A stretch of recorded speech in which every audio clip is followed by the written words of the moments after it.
First tonight, the search for the next Dayton Public School District superintendent continues.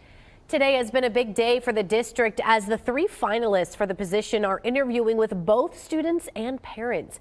Lydia Bice spoke to the president of the DPS Board of Education tonight. So Lydia, how is everything going? Yeah, so DPS Board President Will Smith told me today that he's proud of how the process is going because it's not just board members who get to make this decision, but community members have a say as well. Now, our viewers at home may remember that the 3 finalists for DPS Superintendent are Interim Superintendent Dr. David Lawrence, who's currently, in charge here at DPS, and then Dr. Alicia Smith, who's the Chief of Schools for Cincinnati Public Schools, and then H. Allen Smith II, who was recently a superintendent in San Antonio, Texas. Now, today, the 3 finalists were in the hot seat, I would say, as students got to ask some questions. When you were a kid, what do you wish a superintendent would have done for your school? I think when I was a kid, I wish the superintendent would have been more visible at the school. That they would have spent more time, that I would have gotten to know them. Now tonight at 6:30, DPS parents will have a chance to ask some questions of their own right here in this building behind me. Now, if you head over to Fox 45 at 6:30, you'll hear more from Board President Smith as to why he thinks this is so important for parents and students to get a say in this process. Back to you. Lydia, thank you. Also, the Troy City School District doing an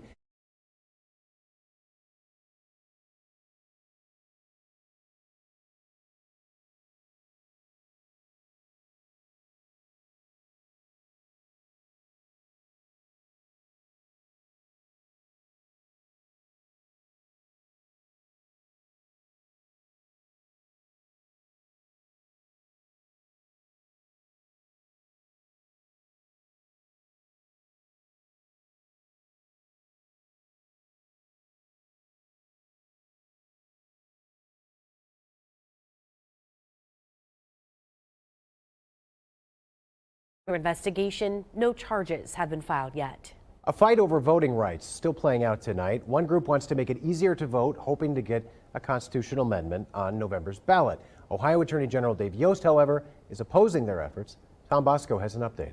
A group of voting rights advocates are pushing a voter's bill of rights. They want to put it up for a vote and let Ohioans decide if it should be easier or harder to vote. Here's what the group's voters' bill of rights would look like. It would allow folks to register to vote at the same time that they get their Ohio driver's license. It would also allow them to show other forms of ID at the polling places. It would bring back the Monday before Election Day as an early voting day. And it would allow counties' boards of elections to place more than one absentee drop box. Current state law says they can only have one in each county. And additionally, it would let voters register to vote on the same day that they cast their ballots. Twice, Ohio Attorney General Dave Yost has rejected the petition, stopping supporters from gathering signatures. His latest issue with it? The title. He says calling it the Ohio Voters' Bill of Rights petition is highly misleading and misrepresentative.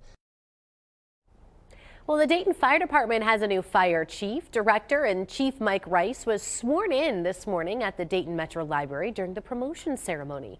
Captain Brad French was also promoted to the rank of Assistant Chief. Captain Tyler McCoy was promoted to the rank of District Chief. I'm just so elated that I was able to get promoted with such a high cadre of individuals, including my classmate Brad French, who was promoted to Assistant Chief. We've come up through the ranks together, and I couldn't think of anybody better. A big congratulations from everyone here at Dayton 24/7 Now, and thank you for keeping our city safe. City of Trotwood hosting its Future Summit for the community. Trotwood says it's working on strategies to improve communication throughout the community. The city will be launching the City of Trotwood Communication Strategy and Toolkit with the help of a consulting firm. The whole idea of this has been trying to figure out how does the city better communicate with the city and what are the important messages that people want to hear. And he went on to say that since they've been developing this strategy, the 2 main points that stuck out were person-to-person input and improving the Trotwood reputation. Tonight, a warning for anyone who was recently at Cincinnati's airport for the first time in 19 years. There's been a confirmed case of the measles here in the Miami Valley. And Kasha Hancock reports Dayton health experts are now raising the alarm. Public Health Dayton and Montgomery County urges residents to take precaution and stay safe as more measles cases can arise. Becky Thomas, Medical Director of Public Health Dayton and Montgomery County, says residents should try their best to protect themselves against measles. The contagious disease was spotted in Montgomery County last week in Dayton Children's Hospital, and people who were there on January 29th and 30th overnight between 11 p.m. and 7 a.m.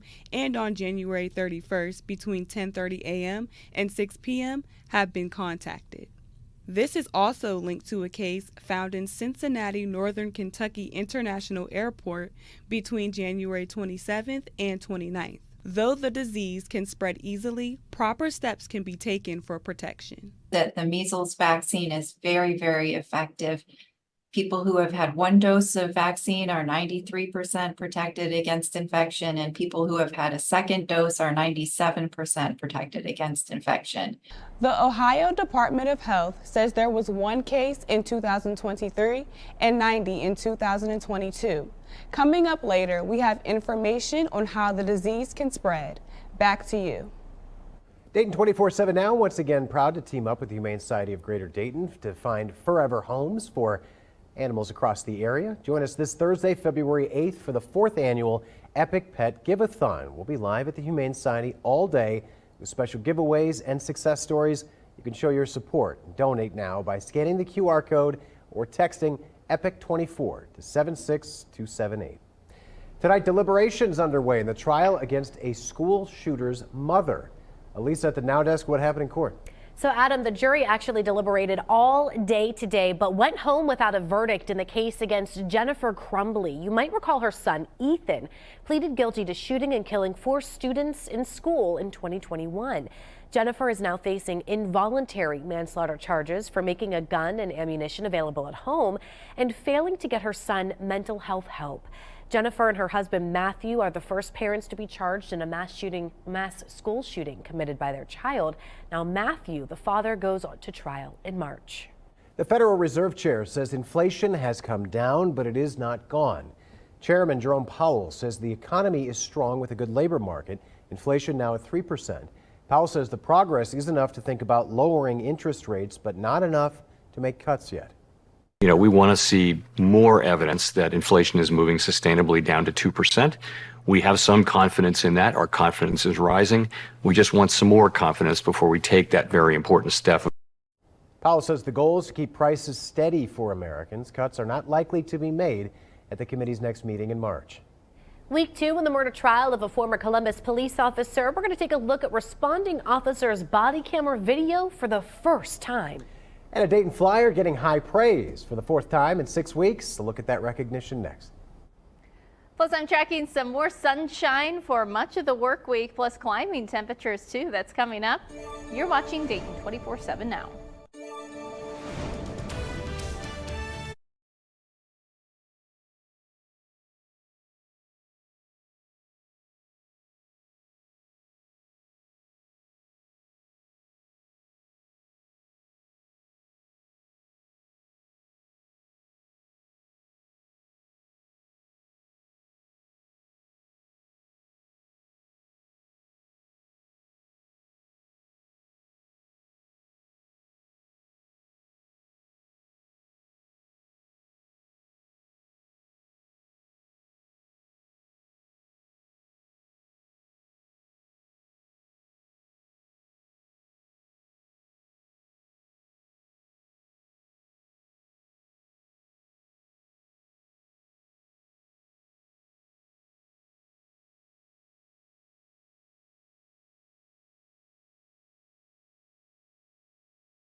Weather Window, presented by the National Weather Desk. This time lapse from the GOES 18 satellite gives a great view of all the rain the atmospheric river is bringing to Southern California.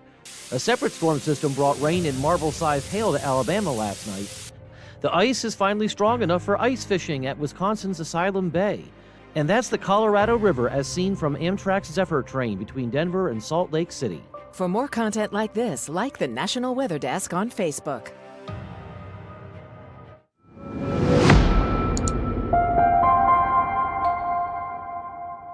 Well, it is week 2 of the Jason Meade murder trial. The former Franklin County Sheriff's deputy charged for the murder of Casey Goodson Jr. in December 2021.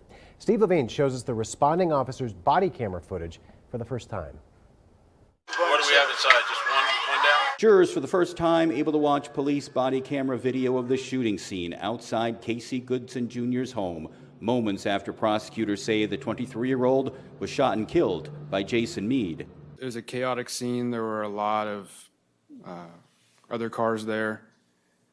So I parked my car and activated my body-worn camera. Significant experience as a military officer. It was Minerva Park Police Officer Seth Pinney's body camera video jurors watched. He arrived on scene shortly after the shooting. At one point, the video records Jason Meade on the porch telling other officers he saw Goodson with a gun. He came out the street, gun in his hand, going to the side door, going in with a gun. As you guys were pulling out? Yes, as I was pulling up. Meade says he shot Goodson when Goodson pointed a gun at him after Meade ordered Goodson twice to drop his weapon, and Goodson failed to do so. His skull cap is right here, and then obviously an earbud right there.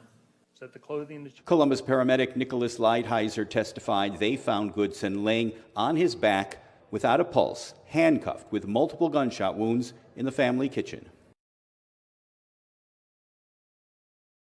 All right, let's talk weather because what a great start to the week this week. Whereas last week we're kind of waiting for the end to get the sun, got it right off the bat.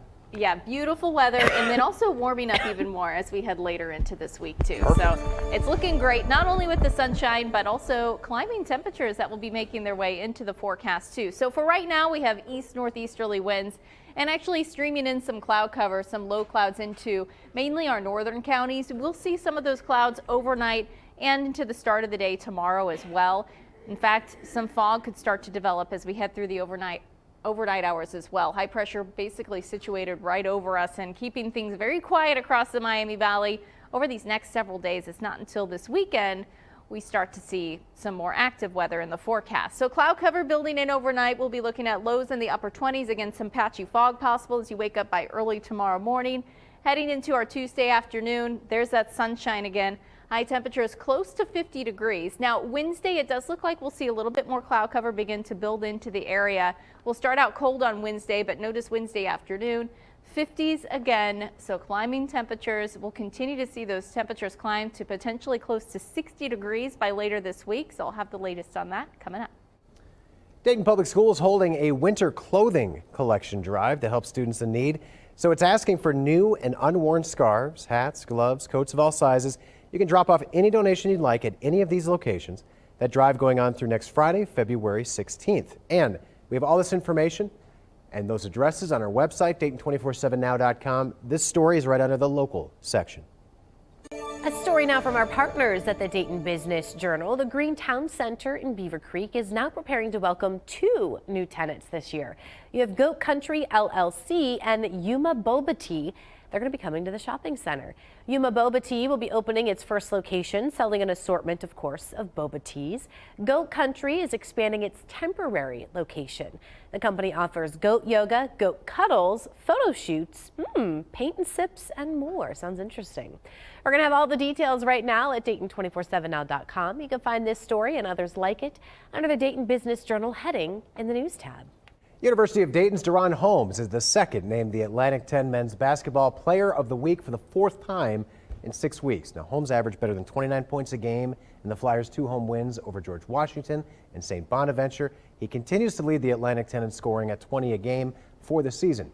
Now, Dayton goes on the road for 2 games this week at St. Joseph's Tuesday and at VCU on Friday. Community leaders across the Miami Valley are now joining together to combat hunger in the area. The Super Bowl of Caring is helping.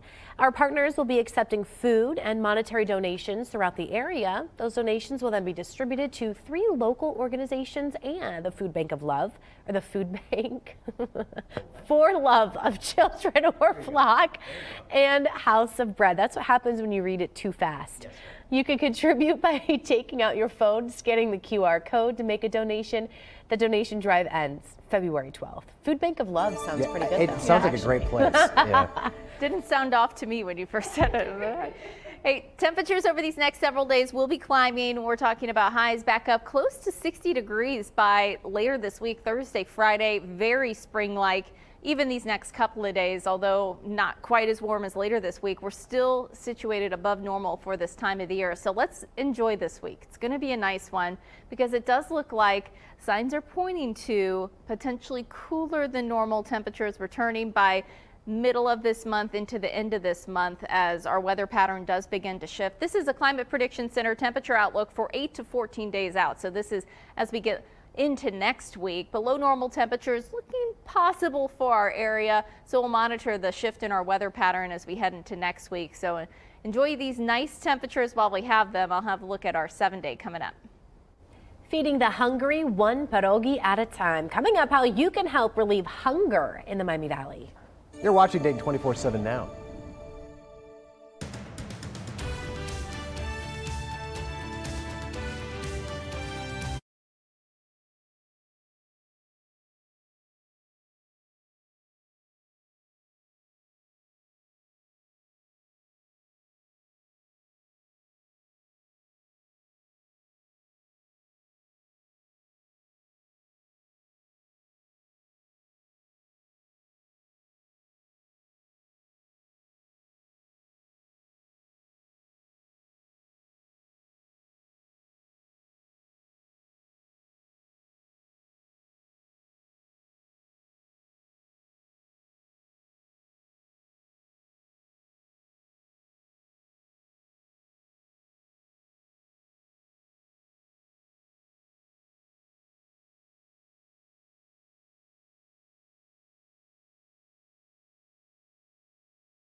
The Dayton 24/7 Now News app, brought to you by the Jeff Schmidt Auto Group. Miami Valley Meals introducing pierogies with a purpose. Alex King explains how you could enjoy the Polish cuisine while supporting a great cause. Get a dozen pierogies for just $12, and proceeds go towards supporting hunger relief in the Miami Valley. The talented chefs and dedicated volunteers have worked really hard to create these handmade traditional pierogies by the dozen. It's super easy. All you have to do is head to the MiamiValleyMeals.org website, and this is where you can pre-order. You just click that link and it'll take you to this page. Very, very simple process, and it breaks down everything for you. You just add how many orders of a dozen you want. That could be one order, which is 12, 2, 24. It just continues to go up from there. And then you just select your date. The last date you can pick up these pierogies are going to be March 22nd from 11 a.m. to 1 p.m. So hopefully you're going to have time to order these yummy, delicious treats. And like this says, feed the hungry one pierogi at a time. Back to you guys. Well, the day tomorrow looking pretty nice. We'll start out with some clouds, even a little fog, but those clouds clear out by the afternoon with our highs back into the upper 40s. Sunshine by the second half of the day, so another nice one to look forward to. Normal high temperature in the lower 40s, or in the upper 30s, I should say. Average high normal high 39 degrees. We're going to be well above that. In fact, about 20 degrees above that by later this week, with highs close to 60 degrees. Got a couple of showers. Doesn't look like a washout on Friday. Good. I think there'll be plenty of dry time, and then it does turn a little chillier, but not terrible next week. That's really great. I'll take it. Not complaining. Yeah, all Nice. smiles on that. Well, that does it for us. We're over on Fox Next. We'll see you there.